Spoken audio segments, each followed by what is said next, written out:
Walang dahilan para magbigay ng health bulletin ng Malacanang kaugnay ng kalusugan ni Pangulong Rodrigo Duterte.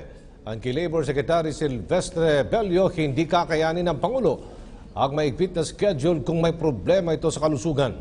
Sinabi naman ni Presidential Spokesperson Ernesto Abella, malakas ang Pangulo at walang dapat ikabahala ang publiko ukol dito.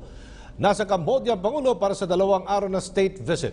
Mamaya ay tutulak ito sa Singapore para na rin sa 2 araw na state visit. I don't think it's that necessary, no?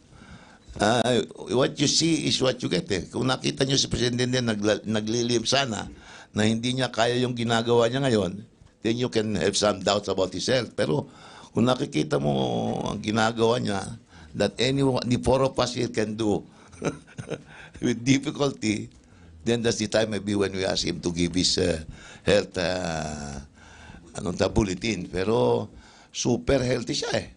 Hindi ko maintindihan kung saan niya nakukuha yung energy niya. Oh. Based on results, he's doing very, very well. Like the Secretary was saying earlier, that the night before we left, he was up. And, we started our briefing at about 12 midnight, and finished about 1:30. And he was still going. So based on results, he's doing very well. And whatever pains and he's experiencing is basically, as the doctors would say, basically wear and tear. Yung ano na siya, as part of the territory. So nothing to be afraid about, nothing to be concerned about. He's doing fine.